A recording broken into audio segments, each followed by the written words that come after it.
kuşum. Haysı bağlara konnum, kimlerin gözü kaşına. Yalansına ananım, sen idinde ağlay ağlay, seviyim adına yanım. Yadımda mı gülür oyuma, derek yalı pek boyuma. Gülüm değil konum bana. Neredesin, çıktın ara perdesin. Boydun ağır derdesin, dolanmaz mı edildin? Neredesin, çıktın ara perdesin. Boydun ağır derdesin, dolanmaz mı edildin?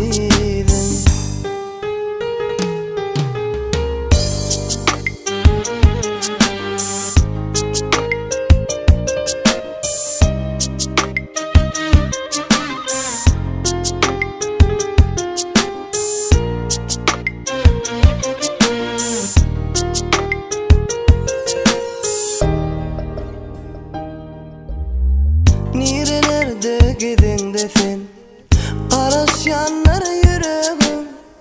Sana bağlı bu ömrüm, özgü tutmaz deregin. Unutup bilmen mehrin, aşkın oduna yanım. Qalı gölüm yolun kara, hiç gelmezmin halim sorap. Sen gelmesin halim harap. Neredesin, çıktın ara perdesin. Boydun ağır derdesin, dolanmaz mı edildin? Neredesin, çıktın ara perdesin. Boydun ağır derdesin, dolanmaz mı edildin? Kara gözlü benim cerenim, gözlerine bakıp doymarım.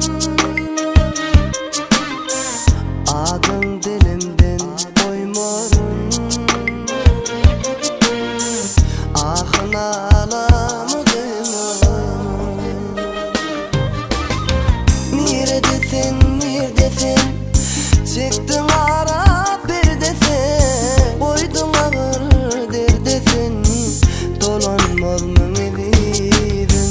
Boydun ağır derdesin, dolanmaz mı edildin?